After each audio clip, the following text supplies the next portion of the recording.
And this is the main review after plenty of mileage, and he did run a 50K in them this weekend where we almost called the race off because we got 3 inches of rain. But he ran it anyway.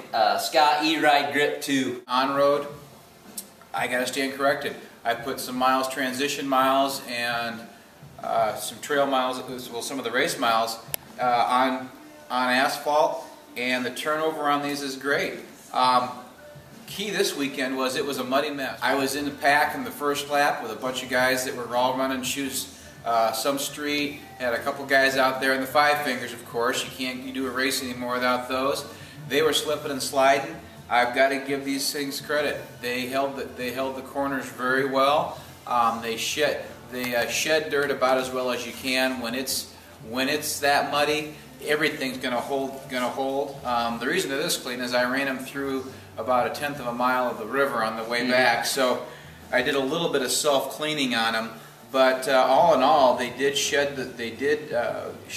most of the dirt pretty well. All right, so shed mud. One thing to look at, guys, when you're looking at trail shoes is if you start to see all these lugs being placed real close together, that's going to be a great shoe on dry conditions, Colorado in the summertime, stuff like that. But if you're anywhere where you get a lot of moisture and you have a lot of trails that can, predominantly be moist, this is going to be the better look at what you're trying to get, because when they space this out enough, it allows that to throw the mud and get rid of it. It doesn't cake on there.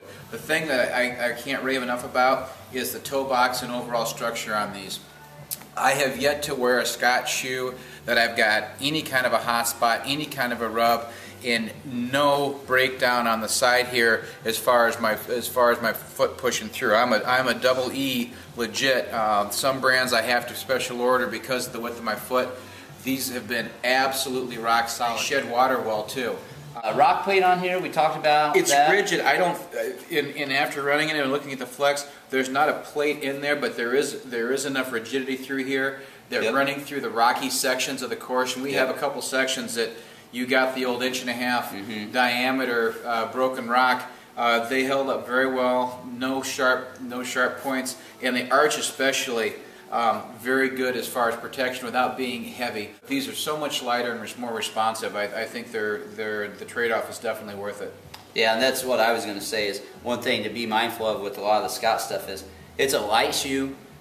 It's a quick filling shoe with the rock panel on the bottom, and when you're rolling those through the trails, this is just going to be more agile. A lot of trail shoes get so stiff and clunky that you don't feel real.